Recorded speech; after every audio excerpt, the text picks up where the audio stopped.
Hello, beautiful people. And you guys know what we're doing today? We're talking about those free agent stocks. We did a video last week and it had success. And this comes from Mike Scotto of HoopsHype.com. And he does a great job going through, I think it's every week or every twice a week, going over player stocks who have gone up. Last week we did it, so we thought, hey, let's come back to it and do it again because everyone here enjoyed it very much. It gives you an idea of who's playing well and who to keep an eye out for. So, first guy we're talking about is, of course, Dylan Brooks. All right. And Dylan Brooks is a guy, I don't know if I should zoom out a little bit right here, but Dylan Brooks right now is having a career year. He's actually, I had him on my Defensive Player of the Year rankings at one point, but I'll admit, I did take him off due to the fact that I I felt like that he was, you know, he was still good. It's just that Jaren Jackson Jr. has a little bit surpassed him. That's the only thing I will say about it. And right now, when you look at this, I think he's a guy that the only thing bad about his game is his shot selection. Okay, but I think he's getting better. But yeah, Dylan Brooks has always been a guy who's had frustrating shot selection, but he's one of the best defenders in the league. And this year he's making 11.4. And I think his next contract he's going to be making 15 to 20. Again, he's a bit older, but that hustle, that bully ball that Dylan Brooks plays, he's been so impactful for the team. And so far, he's playing over 10 points per 100 possessions better. Like the Grizzlies are better by 10 points when Brooks is on the floor. He's in the final year of his deal, former second round pick. It's just that's why they're trying to get Zaire Williams and the rest of the young guys up because I don't think they're going to re-sign Dylan Brooks. So expect Dylan Brooks to go to either a contending team or to a team like the Dallas Mavericks or go to a rebuilding team, maybe like Detroit Pistons. I could even see you on the Phoenix if they can get the money. Now, let's go to the next guy, and he's a former Timberwolves that we traded away in the Rudy Gobert trade, and that was my man, Malik Beasley. And you guys know I've always liked Malik Beasley. All right, Malik Beasley's a great basketball player and a guy that I have always enjoyed watching.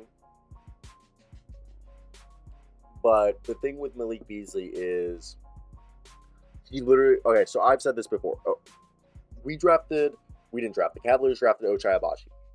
And Ochai Agbaji, I said pre-draft, he was a better offensively identical to Malik Beasley. He's going to be a guy that the only thing you ask from him is to pull up from three as much as they can and to dunk.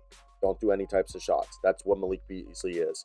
He's a guy who comes in as a reliable three-point shooter. Literally, if you look at his field goals, he takes 10 field goals a night. 8 to 9 of those field goals are three-pointers. He'll attempt a layup or a dunk if it's available in transition or if he's under the basket. Same thing with Ochai. Ochai is just a way better defender, and that's why I expect Malik Beasley to walk in free agency because they're like, we got Ochai. Your guy's the same player. He's better defensively. And Beasley is having a great year. He's leading the NBA in threes made off the bench with 116 as this video. And the Utah Jazz owe him a team option of 16.5. And Malik Beasley has actually told Michael Scotto that he wants the Jazz to pick up that option. So maybe they keep it for another year, but long term, either way, this guy's another guy who's probably making closer to 20. He's one of the better shooters in the league and very, very fun to watch. Now let's go to guys whose free agency stocks are down. And yes, the first man whose stock is down, Harrison Barnes. So the Kings are playing phenomenal. They're one of the best teams in the league. And you're like, well, why is this guy having a year that he's losing money? Well, it's because Malik Beasley but Malik Beasley's having a great year. But it's Harrison Barnes who's averaging a career low, 14.5 points, since 2019-20, and he's shooting 33.9% from three. It's just a bad time for him. He's going to be an unrestricted free agent. And this past season, he's earned $18.35 million. And yes, he's just had a 30-point performance, so maybe he turns it around. But as of right now, Harrison Barnes looks like Father Time's catching up. And that's why, he could be not the same guy he used to be. Next up, Reggie Jackson. Reggie Jackson was a guy who revived his career with the Clippers, but it hasn't been great. The Clippers are looking for a shoot first point guard. And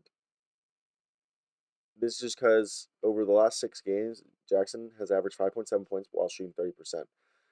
Even losing his starting job and seeing the floor for all 7 minutes and 40 seconds.